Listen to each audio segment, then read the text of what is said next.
एक बहुत ही शानदार बिग बॉस ओटीटी का आगाज हो चुका है। एक थी बिग बॉस 16 की कास्टिंग, एक थी बिग बॉस 17 की कास्टिंग और एक तरफ है बिग बॉस ओटीटी 3 की कास्टिंग। इस बार की कास्टिंग देखकर एक बात तो श्योर है कि इस साल का big boss OTT sold out है और इस बात पर कोई भी डाउट नहीं है। लेकिन इतनी अच्छी कास्टिंग करने के बाद भी क्या ये कंटेस्टेंट्स अपनी प्रेजेंस को जस्टिफाई कर पाएंगे? कैसा रहा इनका पहला हफ्ता? हेलो गाइज एंड गर्ल्स, मैं हूँ आपकी गॉसिप गर्ल मोनिका और चलो नजर डालते हैं सभी कंटेस्टेंट की पहली झलक के बारे में और उनके पहले इम्प्रेशन के बारे में। इस साल देश के हर कोने से कंटेस्टेंट्स को लाया गया है। यूपी, एमपी, बंगाल की ब्यूटी, हरियाणा, हर किसी कोने से और साथ ही हर प्रोफेशन से भी। इस साल हमें boxers, astrologers, Bollywood actors, bloggers, influencers, YouTubers, हर कोई देखने को मिल रहा है। और यूट्यूबर अरमान मलिक, जिनको कई सालों से बिग बॉस में लाने की कोशिश की जा रही थी, वो फाइनली हमें इस साल बिग बॉस के घर में देखने को मिल रहे हैं। और वो अकेले नहीं आए हैं, साथ में लाए हैं अपनी दोनों बीवियां कृतिका और पायल। और इन दोनों बीवियों का साथ में एक ही घर में होने से अरमान की प्रेजेंस में चार चांद लग गया है, क्योंकि जितने भी लोग उनको यूट्यूब पर देखते हैं, हर कोई जानना चाहते हैं कि ये लोग जो यूट्यूब पर इतनी हैप्पी फैमिली दिखाते हैं वो क्या सच है या फिर सिर्फ पैसा कमाने का एक जरिया है और एक कंटेंट और एक्टिंग है। अरमान की दोनों बीवियां अपने आप को एक दूसरे का बेस्ट फ्रेंड बताती हैं, लेकिन क्या वो असल में है, वो तो हमें शो के एंड तक जरूर पता चल ही जाएगा।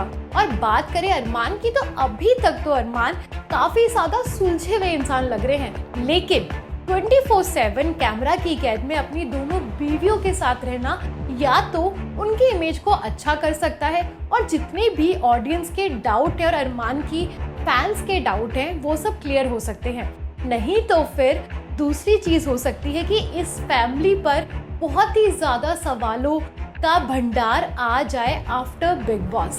और रही बात इनकी दोनों बीवियों की, तो अरमान ने बताया कि पायल जो उनकी पहली बीवी है वो दिमाग बहुत ज्यादा यूज करती है और वहीं दूसरी बीवी कृतिका वो थोड़ी सी इमोशनल है। तो क्या ये दोनों क्वालिटीज इन दोनों के गेम में इनके फेवर का काम करेंगी या फिर इनके खिलाफ काम करेगी? बट जो भी हो, ऑडियंस को मजा बहुत आने वाला है। बट साथ ही बस एक चीज की प्रार्थना है कि प्लीज देश की जनता इस पॉलीगैमी से इंस्पायर मत हो जाना। एक आदमी की दो बीवियां इज स्टिल नॉट राइट। इस साल के ग्रैंड प्रीमियर पर एक्टर साई केतन सबको बड़े पसंद आए थे। उनका अपनी फैमिली को लेकर सेंसिटिव होना या फिर रोना सबको बहुत क्यूट लगा था, लेकिन घर के अंदर भी वो काफी बार हमको सेम चीज को लेकर रोते हुए या फिर सेंसिटिव होते हुए दिखाई दे रहे हैं। उनका ये करना कहीं से भी गलत नहीं है, लेकिन बिग बॉस के ऑडियंस को एक ही इंसान की अलग अलग पर्सनैलिटी देखने का इंतजार रहता है और अगर साई केतन सिर्फ एक ही साइड की पर्सनैलिटी दिखाते रहेंगे तो लोग उनसे रिलेट करने की जगह बोर हो जाएंगे। बाकी ओवरऑल साई लुक्स गुड, लोग उन्हें जेंटलमैन समझ रहे हैं, लेकिन उनमें एक छोटी सी प्रॉब्लम अभी तक नजर आई है कि वो बिना मुद्दे के मुद्दा बना रहे हैं, जो थोड़ा सा ऑडियंस को इरिटेटिंग लग रहा है। बात करें इस साल की पूजा भट्ट की, यानी कि रणवीर शोरे की, जिनको हर जगह घुसने की आदत हो गई है जस्ट लाइक पूजा भट्ट। हमने उन्हें स्टेज पर इस साल के होस्ट अनिल कपूर के साथ बहुत ही ज्यादा डर्टी या फिर डबल मीनिंग जोक क्रैक करते हुए देखा, जो चीज रणवीर के खिलाफ बिग बॉस के घर में काम करने वाली है, जिसकी झलक हमने पहले दिन देख ली। रणवीर को इस तरीके के सेंस ऑफ ह्यूमर की आदत हो गई है, इसलिए वो खुद को रोक नहीं पाएंगे और इसी वजह से कृतिका के साथ उनका एक गलत तरीके से आर्ग्यूमेंट देखने को मिला। कृतिका ने किसी बात पर बोला कि जिगरा बड़ा होना चाहिए, लेकिन उसके जवाब में रणवीर बोलते हैं कि जिगरे के साथ साथ वो भी बड़ा होना चाहिए, जिसका इशू अरमान मलिक ने थोड़ा सा तो बनाया कि इस तरीके की भाषा आप किसी लड़की के सामने नहीं यूज कर सकते, लेकिन उन्होंने इतना बड़ा भी इशू नहीं बनाया जितना ये बन सकता था। लेकिन बाकी घर वाले फ्यूचर में जरूर बनाएंगे और ये रणवीर के लिए बहुत ही नेगेटिव हो सकता है और घर में बहुत सारे इनके दुश्मन पैदा हो जाएंगे। यूपी की कंटेंट क्रिएटर शिवानी कुमारी, जिन्होंने अपने गांव के देसी और अनफिल्टर्ड कंटेंट से दुनिया भर में अपनी फैन फॉलोइंग बना ली है, वो अभी तक तो शो में बहुत ही अच्छा कर रही है। शुरुआत में सबको वो नेगेटिव लगी थी और सबको ये लग रहा था कि उनको सेल्फ डाउट बहुत ज़्यादा है और काफ़ी ज़्यादा उनके बिहेवियर से सबको ये भी लगा कि उनको डर है कि कहीं वो बाकी लोगों के फाइनेंशियल कंडीशन या फिर पॉपुलैरिटी से कम्पीट कर भी पाएंगे कि नहीं। इस बात पर कोई दो राय नहीं है कि शिवानी जो आज यहाँ तक पहुँची है, उन्होंने बहुत सारी मुश्किलों का सामना किया है जो बहुत ज़्यादा काबिले तारीफ है। लेकिन अब उनका बिग बॉस के घर में बाकी लोगों के साथ बर्ताव ये तय करेगा कि देश की जनता उनसे प्यार करेगी या फिर नहीं करेगी। इस साल कुछ ऐसे भी कंटेस्टेंट हैं जो शुरुआत में सबको बस ओके लगे, यानी कि हम उनको ना ही स्ट्रॉन्ग कंटेस्टेंट बोल सकते हैं और ना ही वीक कंटेस्टेंट। इसमें सबसे पहले आती है सना मकबूल।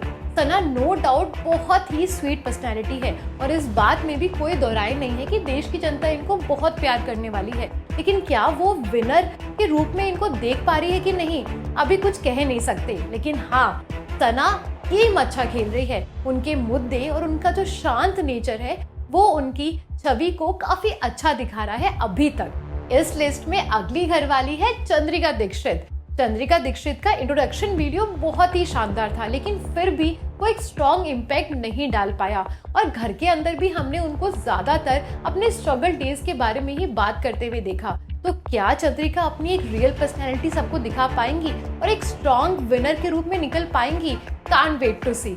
अगली हमारी ओके कंटेस्टेंट की लिस्ट में है बंगाली ब्यूटी पौलमी दास।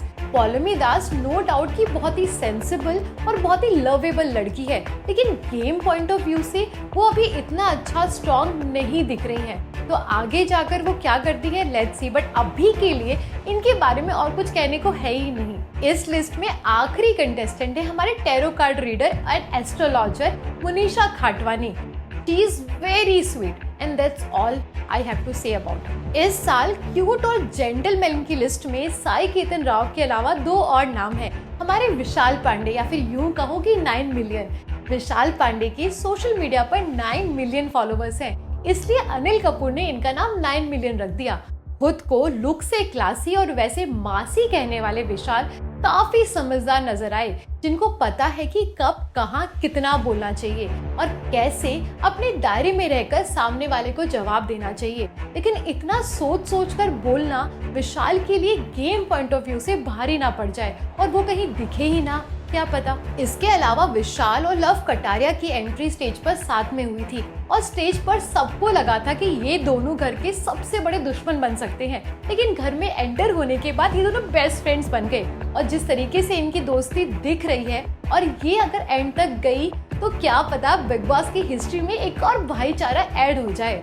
लव कटारिया की बात की जाए तो स्टेज पर सबको वो बड़े ही एटीट्यूड में लगे थे, लेकिन घर में जाने के बाद उनका एक अलग ही साइड देखने को मिला जो बड़ा ही सॉफ्ट है, जो सबको साथ लेके चलना चाहता है। और इसके अलावा एल्विस आर्मी तो है ही लव कटारिया के साथ, तो देखो ये आर्मी लव को गेम में कितना आगे तक लेकर जाती है।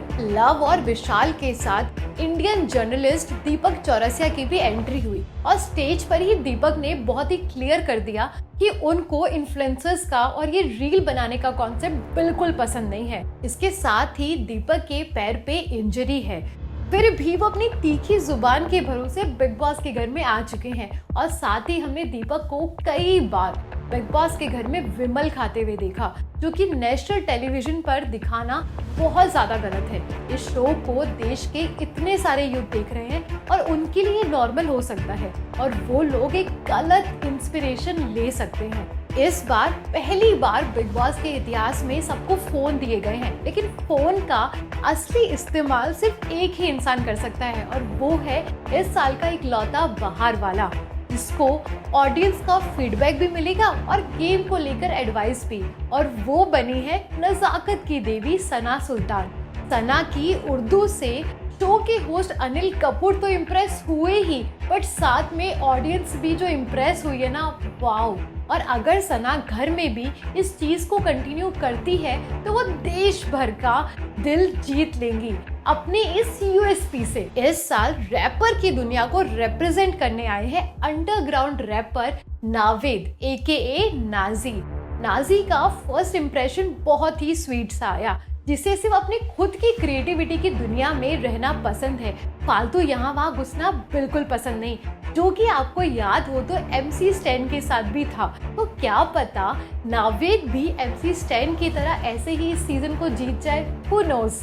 आपको अभी तक सबसे अच्छा घरवाला कौन लगा मुझे कमेंट सेक्शन पे जरूर बताएं। और ऐसे ही वीडियोस को आगे भी देखते रहने के लिए अपनी गॉसिप गर्ल मोनिका को सब्सक्राइब करना ना भूलें। जल्दी मिलूंगी अगली वीडियो के साथ, तब तक अपना ध्यान रखें। और एक बार बिग बॉस जैसे रियलिटी शोज को बस एंटरटेन होने के लिए देखें, उससे इंस्पायर होने से पहले अपने लिए सही और गलत का चुनाव खुद करें। इसी थॉट के साथ विदा चाहती हूँ। Bye guys.